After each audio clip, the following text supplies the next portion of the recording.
So it's been a number of months since Deltarune Chapter 4 was released, changing everything we know about Deltarune forever. Turns out that Kris in fact was not the knight. All of the bosses weren't just going to be various chess pieces, and the heroes of the prophecy weren't fantasy-style chosen ones, but instead they were like Jesus from, the Bible. But one of the biggest revelations that we got in Chapter 4 was actual parts of the prophecy scattered about the walls of the church's dark worlds. In these prophecies, we learn many things about the fate that awaits our heroes, but there's one hidden part of the prophecy that really stood out to me. Hidden away in the back of the third dark world, there's a secret prophecy that's very easy to overlook. In a secret path within a secret path, there's a prophecy mostly covered up by a wall. It reads, "The angel banished will finally meet with its desire." When you go up to it, Rouse and Susie have a short conversation. "Hey, below the words, that picture. What the hell is that supposed to be?" That's the angel, Susie. To my understanding, what it actually looks like. I don't know about that one, man. This is an odd exchange, right? If you look it up online, the common sentiment is that this is a confirmation of the player angel theory. The player's desire is to see the ending of the game, and when they get the ending of the game, they will stop playing it. Therefore, they will be banished. I've even seen people go as far to say that the reason why the wall is blocking the illustration of the prophecy is you can see your reflection in the screen under the information about the angel. But does that really make sense with all of the information provided? First off, in the prophecy, the angel is banished first, and then it meets with its desire. If our desire is to see an ending, then we can't stop playing the game first, right? We'd have to meet with our desire to see an ending, and then be banished, stop playing the game. And more fundamentally, is an ending to the game really what every player desires? Because Deltarune has a lot of players, and I would say a wide variety of wants among them. Some players want to see the ending, yeah, but some players would really rather the game go on forever. Some players want to see Susie and Noelle get together, and some players want Kris and Susie. Some players just want to see cool gameplay and fight tough bosses. Is it not one of the major thematic undercurrents of Undertale that some players will keep playing and replaying a game even long after they've finished all of the content? There's really too much ambiguity for the game to know our desires with so much certainty that it's written into the fabric of the narrative universe. And the reflection in the wall thing is cool, but it doesn't stand up to scrutiny. The wall has windows in it, so your reflection minus big chunks. Beyond that, Susie and Rouse are looking at something. They can't see the side of the wall that would be reflecting us. And if you look really closely, you can see a faint glow that the illustration is emanating. There is something behind that wall, and it sure isn't our reflection. So I don't think this piece proves player angel theory. At best, it's player angel neutral, but in all likelihood, it's at least pointing away from the player angel theory. And if Chapter 3 and 4 changed everything we knew about Deltarune, why are more people not re-examining this long and uncritically accepted theory? If all the other theories were at least partially incorrect, why can't player angel be?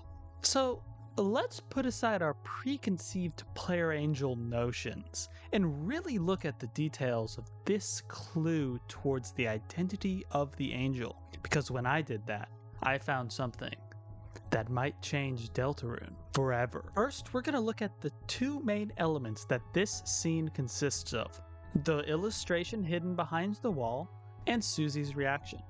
First, the illustration behind the wall is small, noticeably smaller than the other prophecy illustrations, which would still be visible because of the windows in the wall.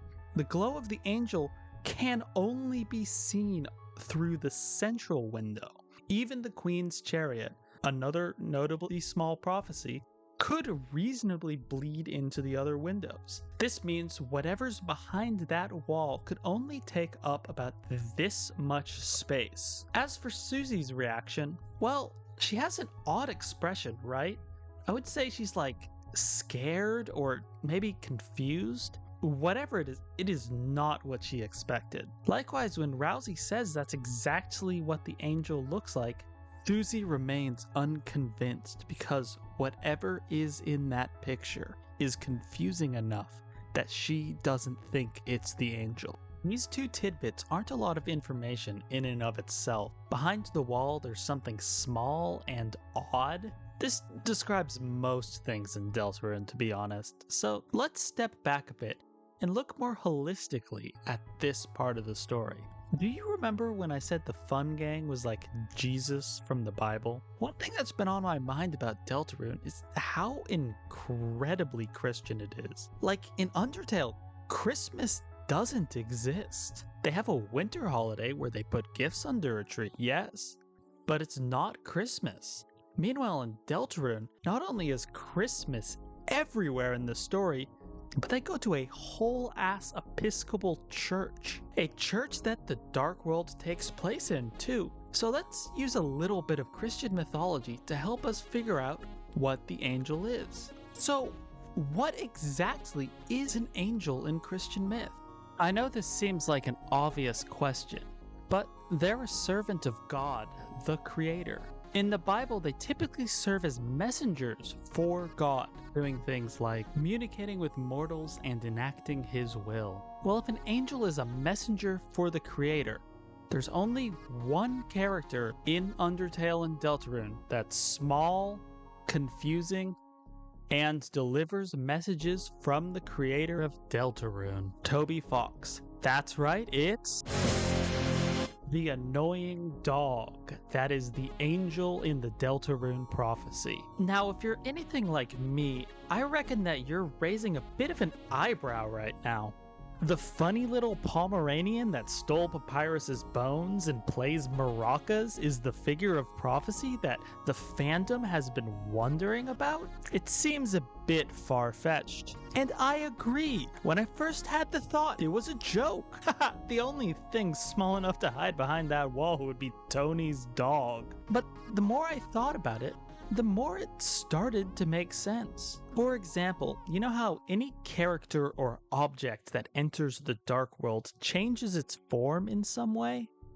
Objects become darkeners, and lighteners get a sick set of new, more fantastical clothes. Well, everything changes in the Dark World except the Dark Shard you get from beating the Roaring Knight. There's been much discussion about the Shard and how it might mean that the Knight can keep its shape in the Light World as well. But there's one other character whose form doesn't change at all between the Light and the Dark World that no one discusses. That's right, the annoying dog.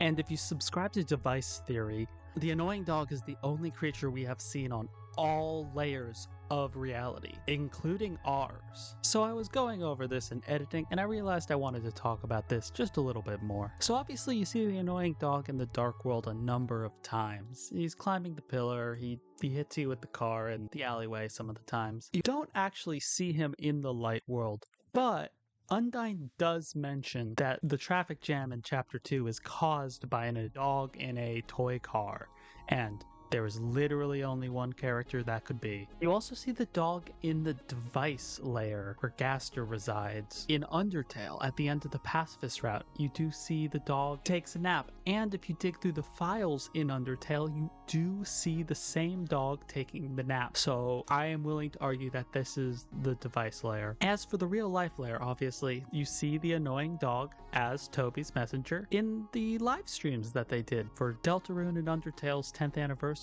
The dog too can show up in odd places like the menu, a power that was seemingly reserved only for the Darkeners. Yet the dog can do it too. If you're unconvinced that the dog is the angel, let's consider another power that angels seem to have: smiting their enemies. Now, take a look at this.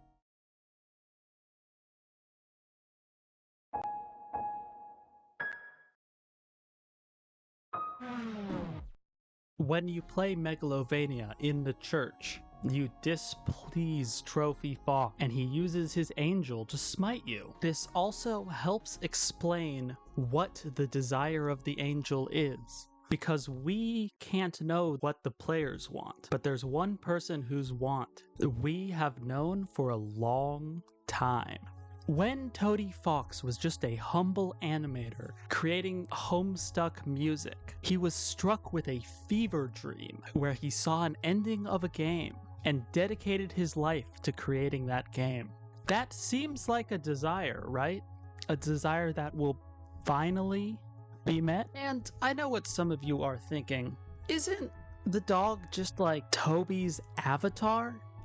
Isn't that what he uses to represent himself, not like some weird third-party messenger of his will? That's what I thought too. Until I was watching a certain live stream and I saw this. みなさん、こんにちは。犬です。通称、かわいい犬。え、うざい犬？なんすかそれ？聞いたことないな。嘘です。しょっちゅう聞いてます。まあ、それは置いといて、今日はとってもいいものをお届けに参りました。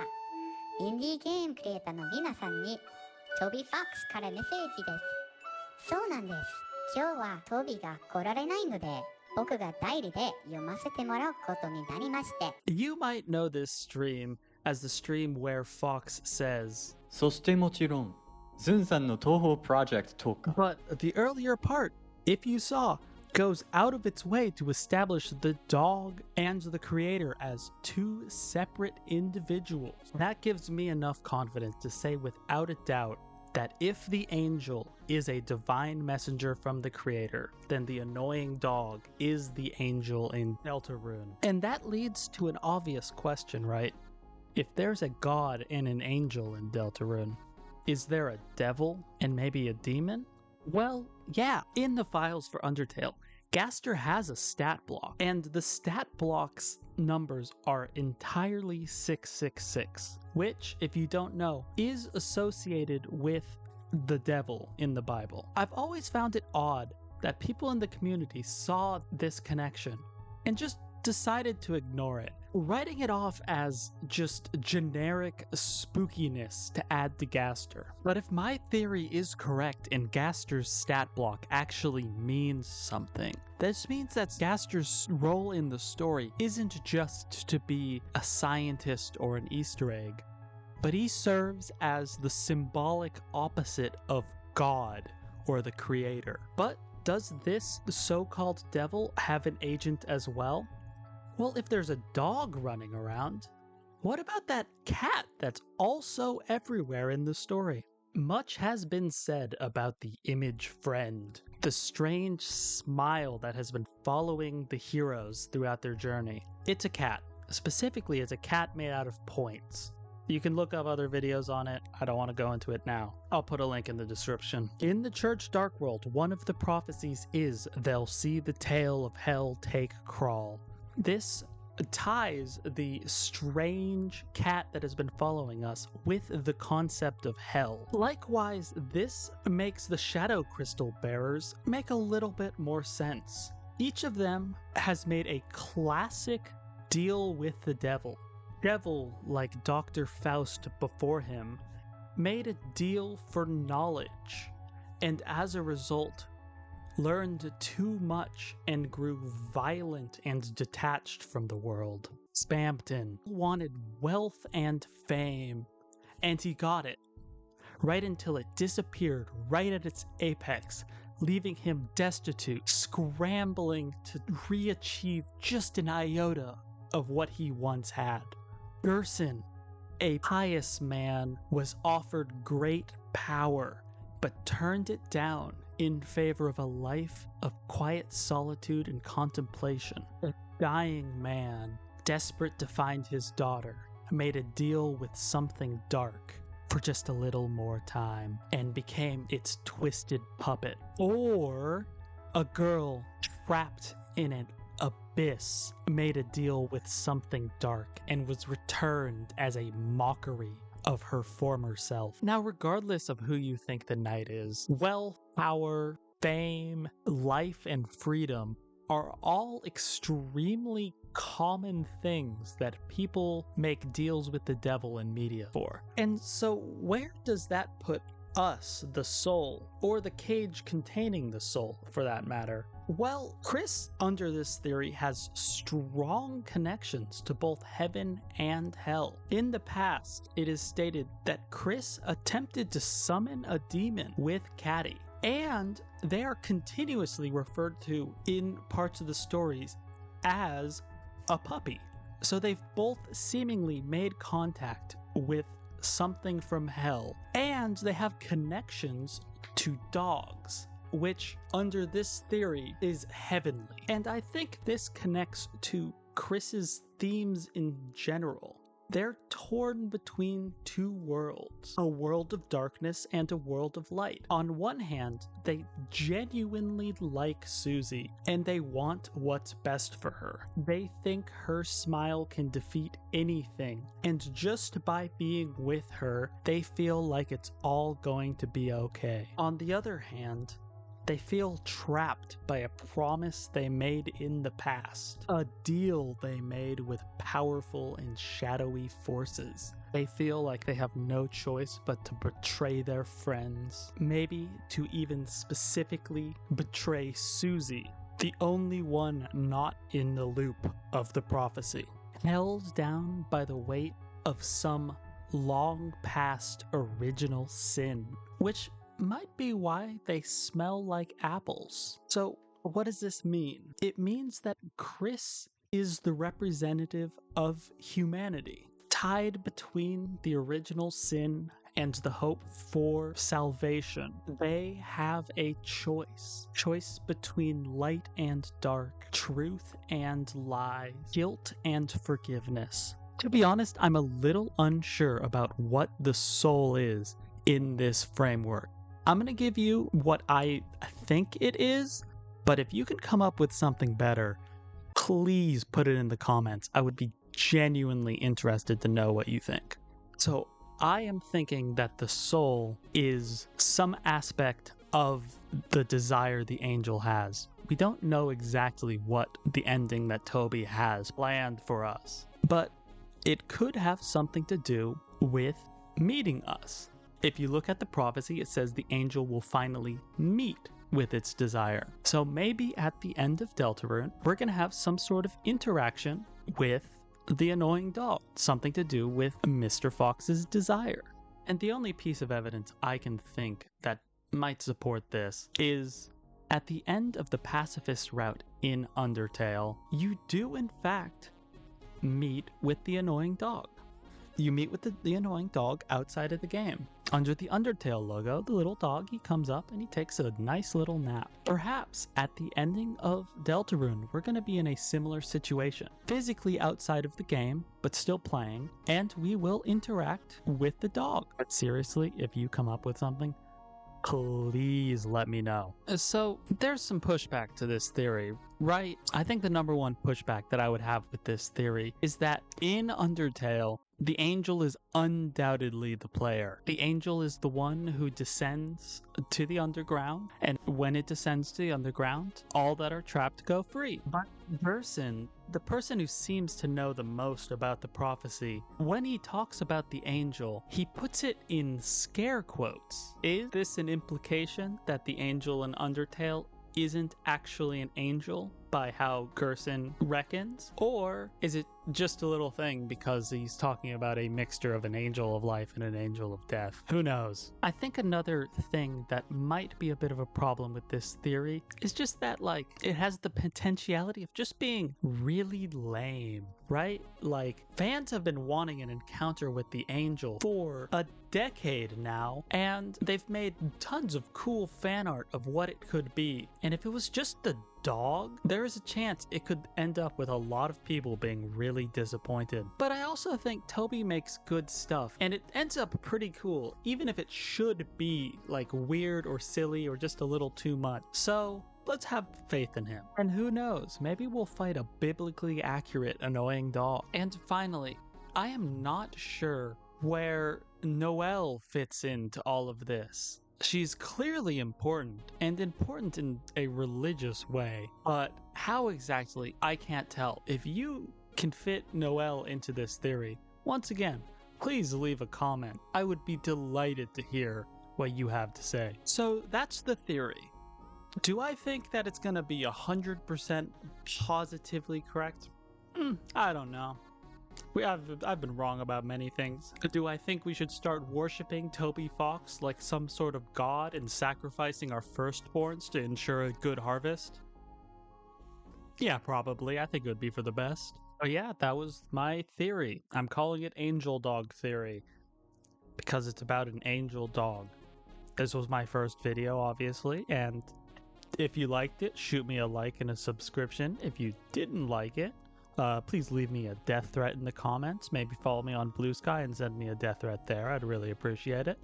Thanks to Field Memory for composing the 2 songs that you've been listening to in the background of this video, and also putting up with my nonsense. Check out their SoundCloud for bangers and vibes, and wish them a happy birthday. It's not their birthday, but you've missed all of their other birthdays, so like, it's kind of rude, right? Did you find the 10 hidden starwalkers? Let me know if you did. Keep track, because I've actually got 2 other videos in the pipeline right now.